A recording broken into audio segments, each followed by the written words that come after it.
And welcome to today's Health and Sanity call with me, Dr. Joe.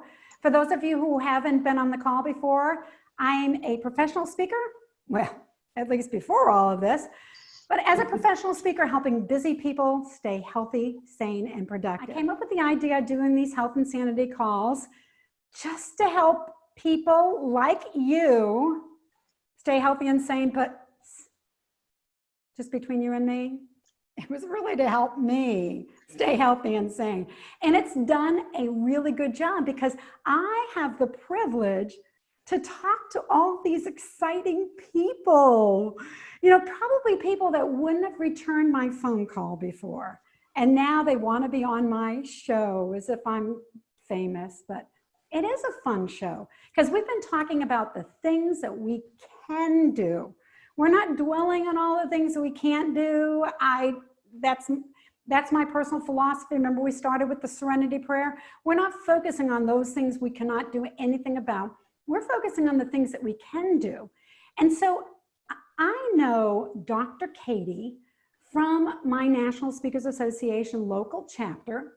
And I remember years ago at one of the chapter meetings, we were doing something called Fast Five, where people got up and gave 5 minutes of their stuff. And she came up and taught us how to tap. And it was all about tapping, you know, acupressure points on the body. And I did it with her, and I went home and I said, that was weird. That was really weird. And for those of you who follow Gretchen Rubin, you know, I'm the questioner. I question everything. I've got a Ph.D., and that means I respect the science. And so I went into PubMed, which some of you may know. PubMed is where it's a database of research studies, not things published in Redbook magazine and Reader's Digest. I'm talking research studies. And I looked it up and I said, oh my gosh, there's actually studies that support this. Maybe it isn't as weird as I thought. So I didn't get another chance to go through tapping. So I thought I'd invite her on the show and we can experience this together. So Dr. Katie Null, as a PhD and many of her other degrees are in math, like computer science, that kind of stuff. Mathematics. I loved math, Katie, but gosh, why mathematics? Well, Dr. Joe, first of all, thank you for having me on the show. And hello. Yeah, math has always been easy for me. We moved around a lot when I was growing up, and the one constant there was at that time, the way they taught math. So that was the one thing I could always rely on, and I seemed to have an knack for it. So, and you know what? I wasn't so good at writing papers or doing labs, so math turned out to be. You know what I liked about math, and I never took it into college, but it was one of my favorite classes. I took honors math in high school. But the thing I liked about math, and maybe you can relate to that, is there was only one right answer. Yes. Right?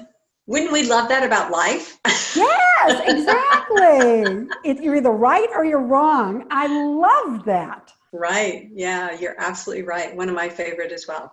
Yeah. So how did you get into tapping, which is also called EFT? Maybe you could tell us a little bit about this.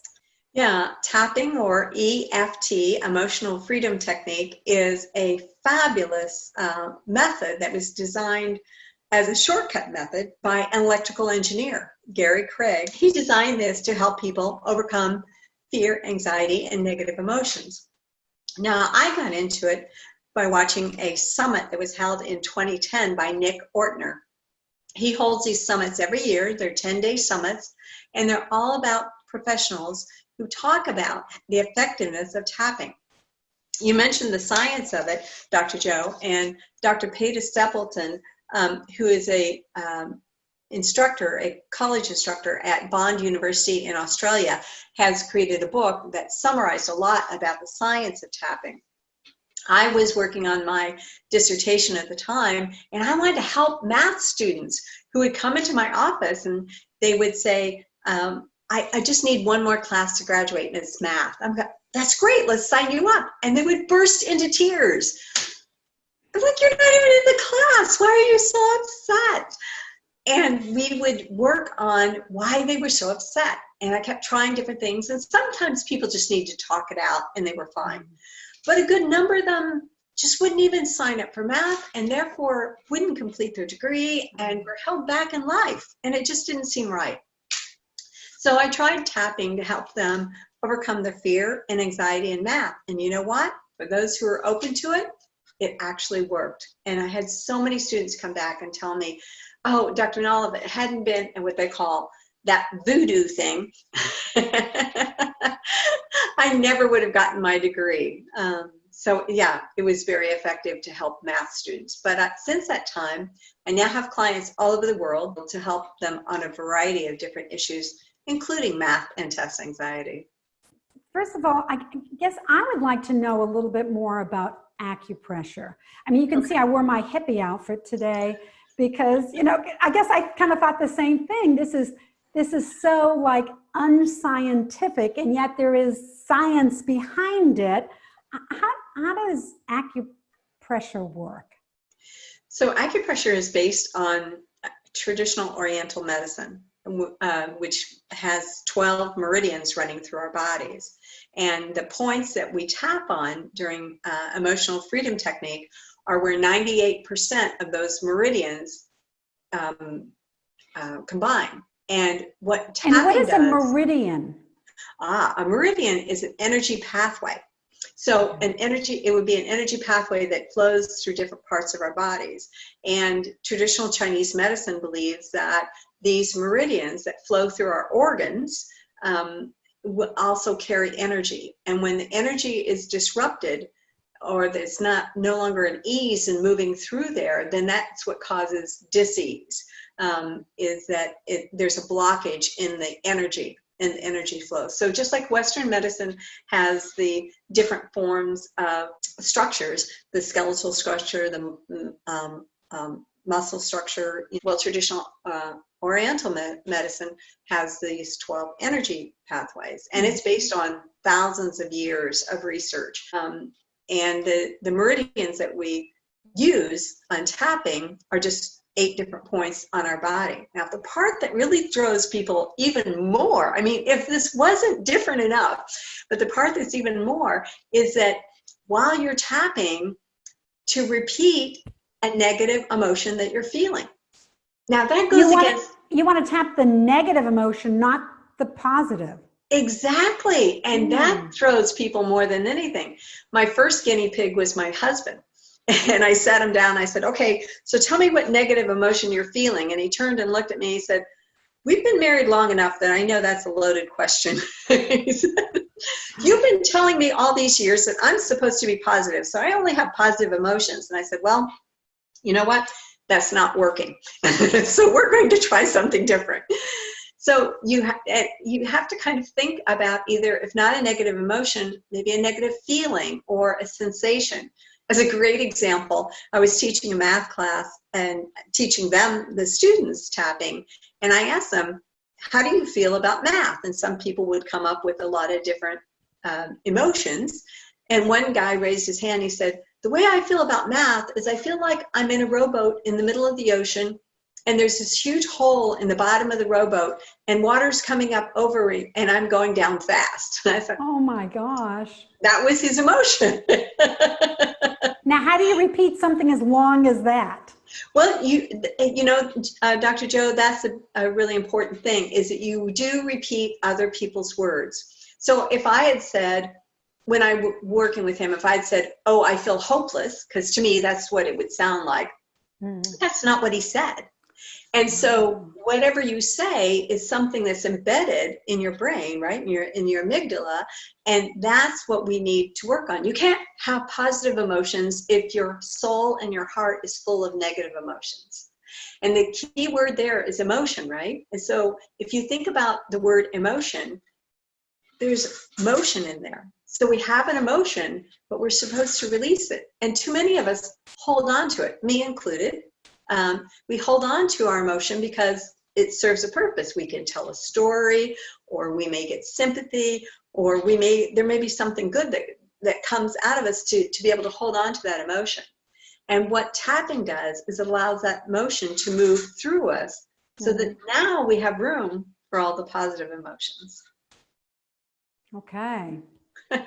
So you're going to teach us how to tap. Yes. So if you think about, I know a lot of people, just like you, Dr. Joe, and just like me, when you think about the COVID-19 and all the things we're supposed to do about washing our hands and being careful and where's our mask and oh yeah, don't go to the grocery store and all these things, a lot of people feel overwhelmed. So you know what? You asked me what I was feeling earlier, and I was trying to think about that. And that's the one word that kind of popped into my mind is overwhelmed with not just the cleanliness, but more of like overwhelmed with what might happen, could happen, is going to happen, what the future looks like, you know, what kind of changes should I make now? You know, what the new normal is going to, overwhelmed with all of that. That's a lot of words. That's a lot. And when you think about overwhelmed, Dr. Joe, from the top of your head to the bottom of your feet, where do you feel that sense of overwhelm in your body? What do you call this? My throat. Your throat. Okay, so let's do a practice round. This is one round. Each session usually runs about 60 minutes, but we'll just do a round so that you can kind of see it. But let's do a round on feeling overwhelmed in our throat. So you start with the side of your hand between your pinky and your wrist, and you can use either hand, it doesn't matter. Okay, and you would start and you tap there and you'd say, and you can repeat after me and say, even though I feel this sense of overwhelm.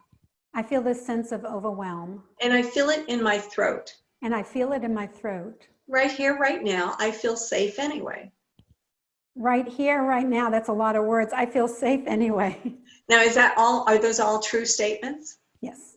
Okay. And that's the other thing is that when I'm working with a client, everything has to be true and everything has to be their words. So we're going to repeat that 2 more times. Even though I feel overwhelmed.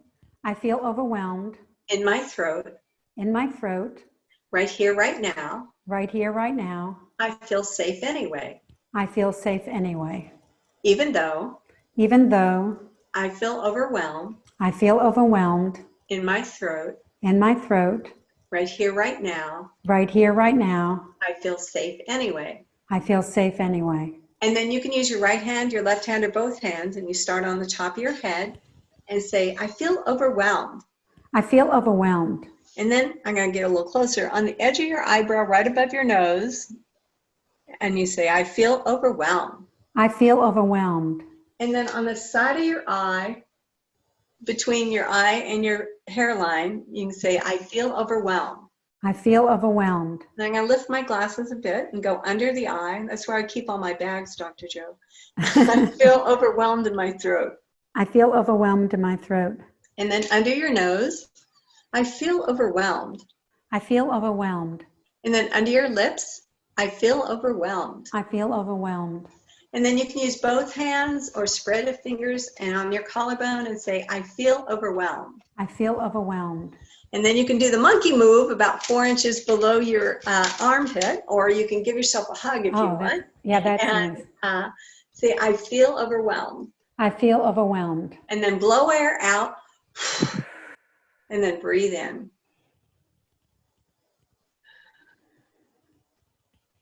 Now, what we usually do is take some kind of range, like at the very beginning. How overwhelmed do you feel from 0 to 10, where 0 is nothing, no big deal, and 10 is the most overwhelmed you've felt in your life.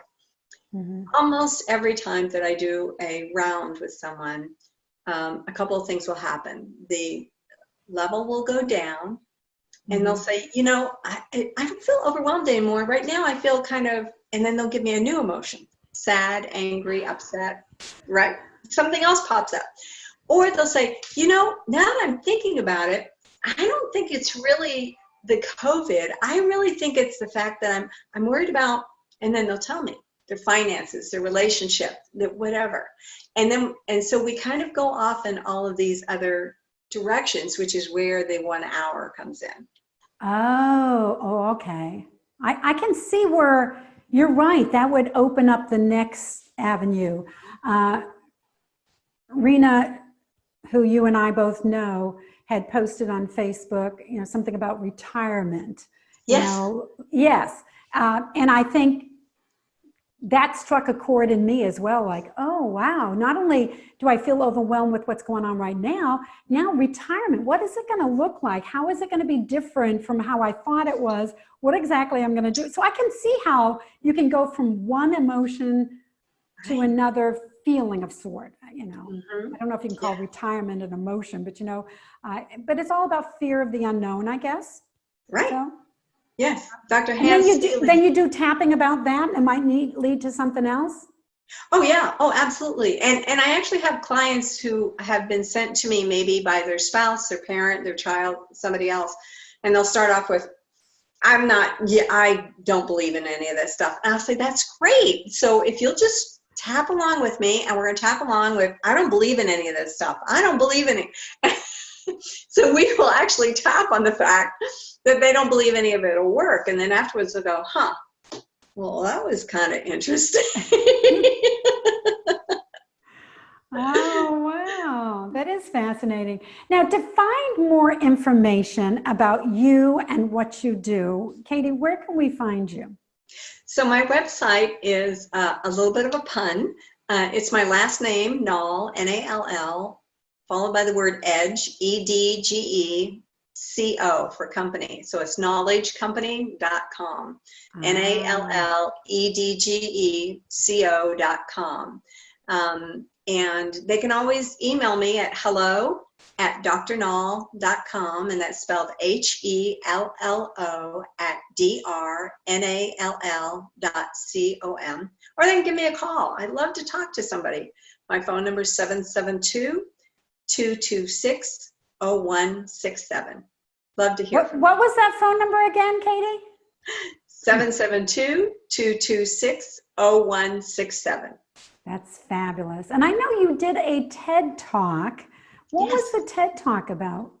So the TED Talk was talking about how I got into tapping and relieving math anxiety. So if someone wants to know more about that, if they just go to YouTube, they can just do a search for TEDx on math anxiety, or it's also on my website. That's fabulous. Thank you so much for sharing this information. Thank you. Thank you for what you're doing. I know you're making it so much easier and healthier and giving more sanity to more people. And I appreciate you, Dr. Joe. And the good news is it comes around, and I need it too. So thank you all very much for being on today's call. Have a great rest of the week, and we'll talk to you all on Thursday. Bye-bye. Bye. Bye.